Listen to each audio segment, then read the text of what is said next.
Pasca direbutnya kembali wilayah Ukraina di bagian timur laut dan selatan oleh pasukan Ukraina, dan dihancurkannya jembatan di Selat Crimea, Putin langsung ngegas, dengan memecat 2 jenderal senior dan menunjuk Jenderal Sergei Surovikin sebagai pemimpin baru perang di Ukraina.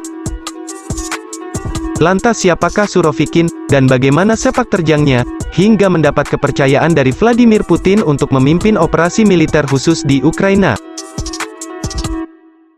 Lahir di Novosibirsk, Rusia, tanggal 11 Oktober tahun 1966, Sergei Vladimirovich Surovikin adalah jenderal di Angkatan Bersenjata Rusia sekaligus komandan di Angkatan Udara. Di awal-awal karir militernya, dia ditugaskan mendirikan Direktorat Utama Polisi Militer, lalu pada tahun 1987, setelah ia lulus Sekolah Komando Tinggi Militer, dia bergabung dengan unit Spetsnaz, dan diterjunkan ke Perang Afghanistan pada Agustus 1991, sebagai Komandan Batalion Senapan Pertama, di Divisi Senapan Motor Pengawal. Pada 3 Oktober di tahun 1993 terjadi percobaan kudeta di Moskow, di mana kala itu presiden yang menjabat, yakni Boris Yeltsin berusaha digulingkan dari tampuk kursi kepresidenan, oleh parlemen Rusia, lantaran kala itu parlemen Rusia berusaha dibubarkan oleh Yeltsin karena dianggap menghalangi rencana reformasi yang dirancang oleh Yeltsin. Meski begitu parlemen menolak untuk dibubarkan dan menuduh balik Presiden Yeltsin melanggar hukum, dan menunjuk Alexander Rustkoy sebagai presiden, sehingga membuat situasi memanas.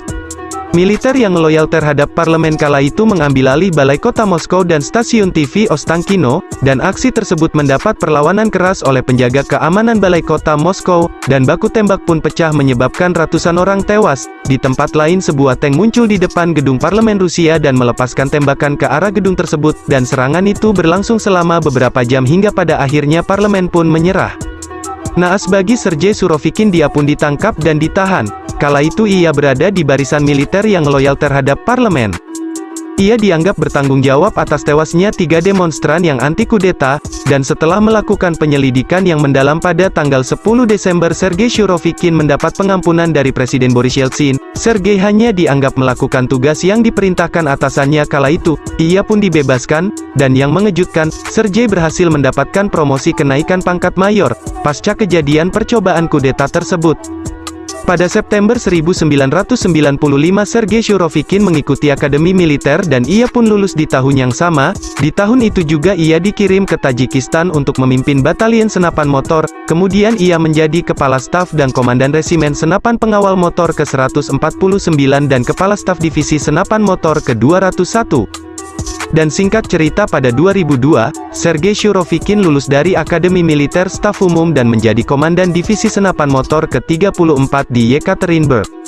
Ketika pada masa Perang Saudara di Suriah di tahun 2011 Presiden Suriah kala itu Bashar al-Assad, meminta bantuan kepada Rusia untuk merebut kembali kendali kota-kota yang jatuh ke pihak pemberontak, dan lagi-lagi Sergei Surovikin diterjunkan ke medan perang Suriah, dan mulai saat itu, nama Sergei Surovikin mulai dikenal di kalangan pihak barat sebagai seorang yang brutal dan kejam. Pasalnya, dia dituduh sebagai dalang dari pengeboman brutal ke pihak pemberontak Suriah, yang berdampak kerusakan sangat parah pada sebagian besar kota Aleppo. Yang kala itu, Sergei Surovikin memimpin pasukan distrik militer bagian timur Suriah, dan kini di perang Ukraina, Sergei ditunjuk sebagai komandan semua pasukan Rusia yang berada di medan perang Ukraina. Setelah sebelumnya ia ditempatkan di grup tentara selatan Angkatan Darat Rusia, pengangkatan Sergei Surovikin dikarenakan, ia dianggap mampu mengobarkan perang yang melibatkan senjata nuklir, biologi, maupun senjata kimia, ditambah dengan reputasinya yang cukup cemerlang dalam operasi militer sebelumnya di mana ia pernah diterjunkan.